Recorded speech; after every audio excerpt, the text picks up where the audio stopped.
Action. হ্যাঁ যাবেন নাকি? জি স্যার জামু। কই যাবেন? উঠেন। আপনি এই ব্যাগটা ধরো। এই আমি তো বলতেছি এই শ্বশুর মশাই আমি এটা কি দেখতেছি? High high high high high আমার শ্বশুর কিনা রিক্সা চালায়। হেই তুমি আমার মিথ্যা কথা বলছো কি লেগা? তোমার বাপে রিক্সা চালায় তুমি তো আমার কও নাই। আমি তো ভাবছি তোমার বাপে বড় লোক। হেই তুমি আমার এত বড় মিথ্যা কথা বলছো, তোমার শরম করে না, লজ্জা করে না? রাজু তুমি বুঝতে পারছো না কেন? বাবা ভালো মানুষ, নিজের কাজকে সম্মান করে। বাবার কোনো কাজই ছোট নয়, অনেক বড়, সম্মানজনক। এই সম্মান, এটা আবার কিসের সম্মান? আমি সবাইরে বললে বেড়াইছি আমার শ্বশুর অনেক নামি দামি বড় লোক, আর এখন তো কিসের রিক্সা চালায়? আমি সবাইরে কমু আমার শ্বশুর অনেক নামি দামি রিক্সাওয়ালা। পরে যা শ্বশুর বলে, বাবা রাজু তোমার কথাগুলো শুনে আমি খুবই কষ্ট পেলাম। তুমি এতটুকু বোঝার চেষ্টা করো নাই আমি কেন রিক্সাটা চালাইতেছি। আচ্ছা আমি যেই কারণে রিক্সাটা চালাই না কেন, রিক্সা চালানো কি খারাপ? হ্যাঁ, রিক্সা চালানো তো খারাপ না। বাকি 10টা কাজের মতো এই কাজটাও হালাল। আমি পরিশ্রম করে খাই। বলেই অ্যাকশন। বাবা রাজু, স্যার রাজু না আলু? আলিফ দিছে না রাজু দিছে? আলিফ। হ্যাঁ বলেই অ্যাকশন। বাবা আলিফ, তোমার কথা শুনে আমি খুবই কষ্ট পাইলাম। তুমি আসলে বোঝার চেষ্টা করো নাই কেন আমি এই কাজ করি। আচ্ছা বাবা তুমিই বলো, রিক্সা চালানো কি খারাপ?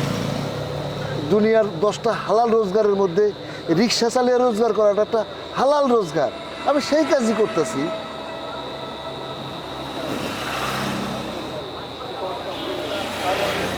ঠিক আছে, তারপরে যে হচ্ছে রাজু বলতেছে বুঝলো বুঝলো। আচ্ছা আপনি কি বুঝার দিয়াটা দিছেন? হ্যাঁ দিছি দিছি।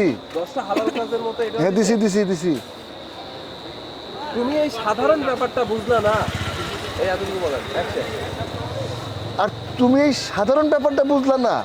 আরে বুঝবো, এতে বোঝাবুঝির কি আছে? বড়লোক মেয়ে বড়লোক বাবার মেয়ে ভাইবা বিয়ে করছি, আর এখন দেখতেছি আপনার এই দৃশ্য। আল্লাহ আমি কি করে এটা সমাজে মুখ দেখাবো, আমি তো এটাই বুঝতে পারছি না। শোনো বাবা, আমি একজন স্কুল শিক্ষক, আমি স্কুলে স্টুডেন্টদেরকে পড়াশোনা করাই, কিন্তু এখন তো আর সেটা করতে পারতেছি না। এই জন্য হালাল যেই কাজই পাই সেই কাজই করার চেষ্টা করি। আর তাছাড়া আমি রিক্সা চালাইতেছি। আমি বুঝছি। এতটুকু দেন, বলে গেছে। শোনো বাবা, আমি একজন স্কুল শিক্ষক, কিন্তু এখন তো আর স্কুলে বাচ্চাদের লেখাপড়া করাইতে পারতেছি না। তাই আমি একটা কাজ খুঁজতেছি, তাই আমি একটা কাজ করার চেষ্টা করতেছি। সেই কাজটা হালাল। তাই আমি দেখলাম রিক্সা চালানো তো খারাপ না, এটা একটা হালাল রোজগারের মধ্যেই পড়ে। আর তাছাড়া আমি হজে যাওয়ার চিন্তা না করছি। না না, এটা না, এখান থেকে বলো। আর তাছাড়া তুমি যে বারবার বলতেছো আমি, ঠিক আছে তুমি একটা বড় লোকের মেয়েকে বিয়ে করছো, এটাও তো মিথ্যা না। আমার তো বাড়ি গাড়ি আমার তো বাড়ি ঘর জমি জমা সবই আছে। আচ্ছা। আমার কি নাই? আর তুমি যে বারবার বলতেছো তুমি একটা বড় লোকের মেয়েরে বিয়ে করছো, বাবা এটা তো মিথ্যা না। তুমি হয়তো জানো আমার অনেক সহায় সম্পত্তি আছে, জমা জমি আছে। তুমি তো একটা ধনী, এটা তুমি, হ্যাঁ। আর তাছাড়া তুমি তো জানো আমার অনেক সহায় সম্পত্তি জমা জমি আছে। তুমি একটা ধনী মানুষের মেয়েরে বিয়ে করছো, এটা তো বাবা মিথ্যা না। রিয়া বলতেছে রাজু তুমি আলিফ তুমি জানো না বাবা কত সহজ আর আদরবান মানুষ। বাবা সবসময় বলে হালাল উপার্জন সারা জীবনে শান্তি পাওয়া যায় না। রাজু বলতেছে বাবা হায় হায় হজের মধ্যে এখানেই ছিল। হ্যাঁ সেটা তুমি বলছিলাম। হ্যাঁ এটা তো মিথ্যা না। আর তাছাড়া আমি তো হজে যাওয়ার চিন্তা করতেছি, তাই ভাবলাম হজে যখন যাবো হালাল টাকা দিয়েই যাই।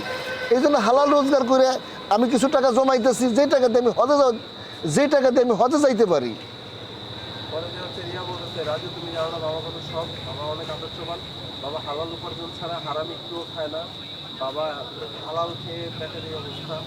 পরে যে আলিফ বলতেছে বাবা আপনি হজে যাওয়ার জন্য রিক্সা চালাচ্ছেন, আমি বাবা আপনাকে ভুল বুঝেছি, আমি শুধু বাহ্যিক জিনিস দেখে বিচার করেছি, ক্ষমা করবেন শ্বশুর মশাই, আমার ভুল হয়ে গেছে।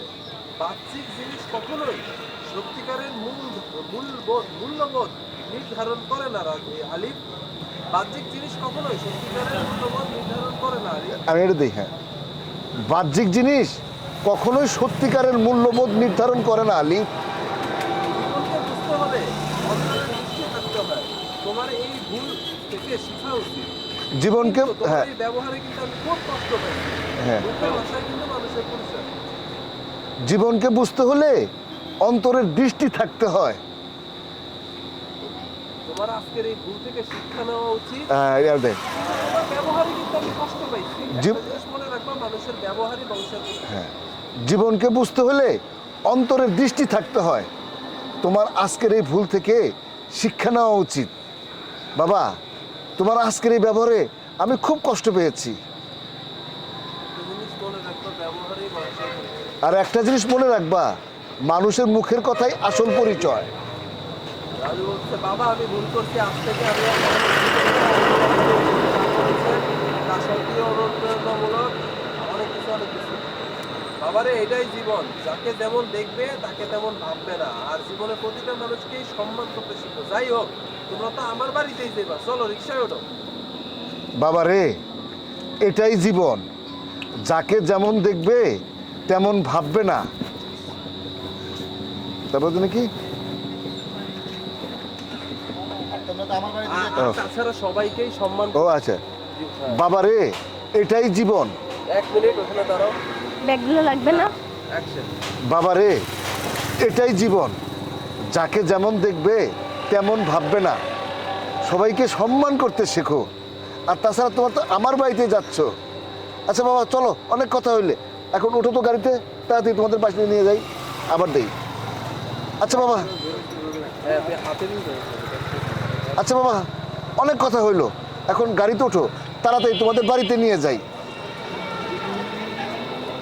আয় মা, ওঠ। আরে